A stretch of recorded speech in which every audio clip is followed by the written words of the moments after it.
Bienvenidos. Están escuchando Embebidos, un podcast de coctelería y cultura. Soy Sebastián Evangelista y los invito a recorrer historias, anécdotas, mitos y leyendas alrededor del mundo de las bebidas. Martes por medio vamos a explorar tragos clásicos, descubrir bares ocultos, probar sabores extraños y otras curiosidades del universo del beber.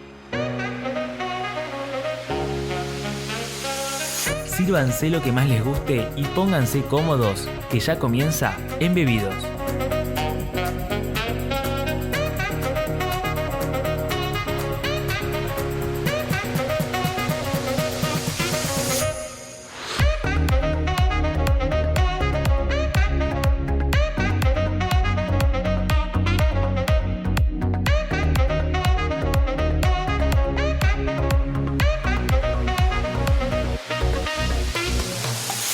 Bienvenidos al tercer episodio de Embebidos. Hoy les propongo ponernos el traje de detective y subirnos a la máquina del tiempo para indagar sobre la prohibición del alcohol en los Estados Unidos durante los años 20. Bares clandestinos, historias de contrabando, crimen organizado y bebidas de dudosa procedencia en este tercer episodio de Embebidos. Las leyes para prohibir la fabricación y venta de bebidas alcohólicas fueron aplicadas a lo largo de la historia en distintas partes del mundo.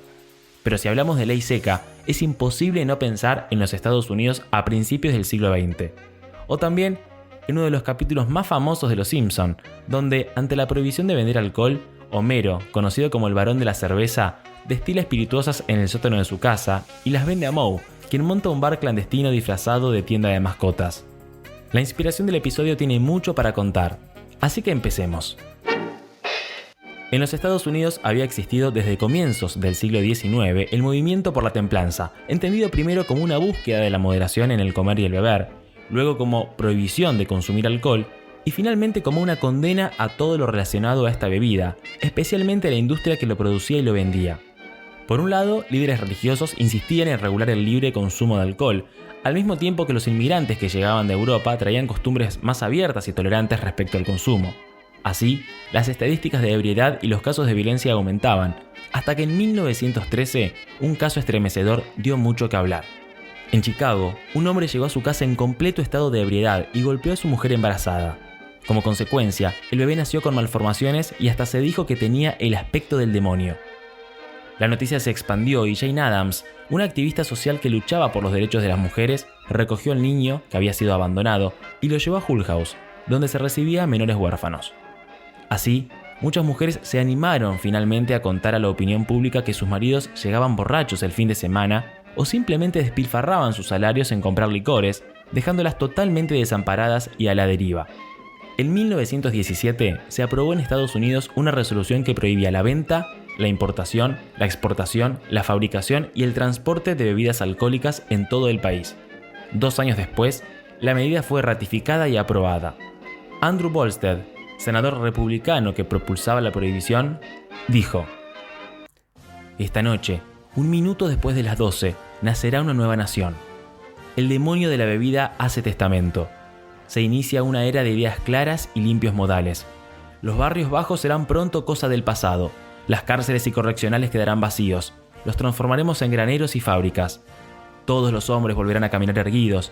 Sonreirán todas las mujeres y reirán todos los niños.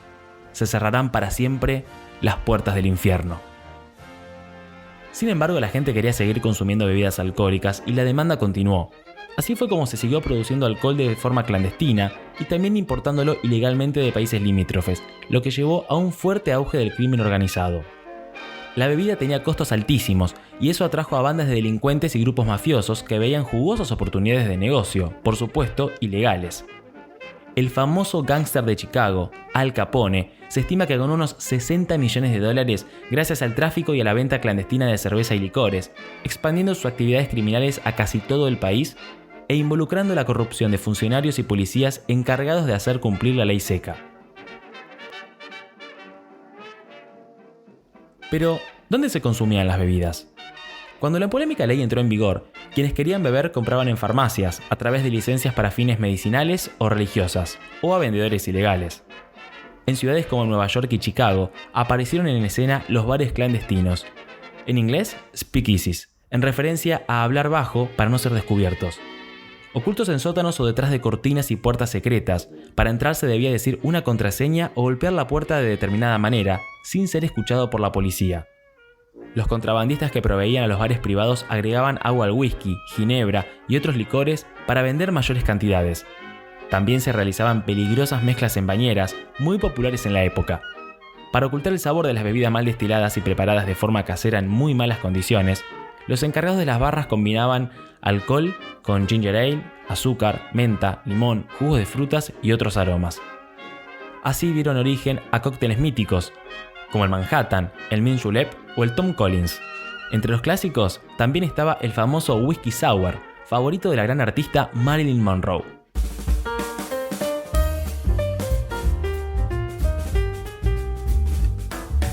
El resultado de la prohibición fue un cambio radical en la vida social estadounidense. Los speakeasies se multiplicaron, especialmente en las grandes zonas urbanas. Podíamos encontrar desde lúgubres habitaciones en departamentos hasta elegantes clubes con bandas de jazz y pistas de baile. La competencia por los clientes en los bares clandestinos creó una demanda de entretenimiento en vivo, con bandas musicales y actos protagonizados por actrices y bailarinas que dieron origen a nuevos ritmos. A medida que el contrabando enriquecía a los criminales en todos los Estados Unidos, Nueva York se convirtió en el centro del crimen organizado, donde llegó a haber más de 30.000 bares clandestinos.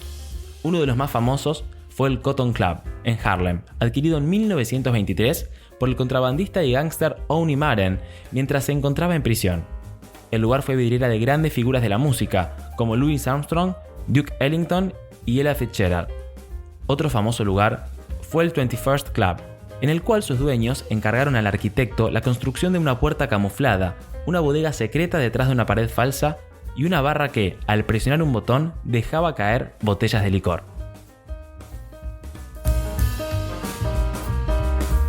Llegando al final de la era de la prohibición, la prevalencia de los bares clandestinos, la incesante actividad de las bandas delictivas que competían por controlar el tráfico de alcohol, el desempleo y la necesidad de ingresos fiscales que siguió luego de la crisis de Wall Street de 1929, la enmienda que imponía la ley seca llegó a su fin en 1933. Así aparecieron bares con licencia, en menor cantidad, pero con la bebida sujeta a regulaciones e impuestos federales. Si bien ya no quedan clubes ilegales como los de esa época, muchos bares recrean la idea y nos proponen adentrarnos, aunque sea por un ratito, en la agitada década de 1920.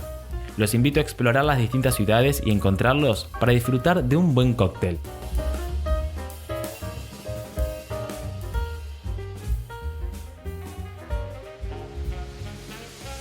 Así llegamos al final del tercer episodio de Embebidos, el podcast de coctelería y cultura. Hoy nos metimos en el misterioso mundo de la ley seca y los speakeasies, pero tenemos mucho por recorrer. Por eso, los invito a descubrir juntos nuevas historias. Yo soy Sebastián Evangelista, esto es Embebidos y nos pueden encontrar en Instagram como @embebidospodcast y en www.embebidospodcast.wordpress.com. Hasta la próxima.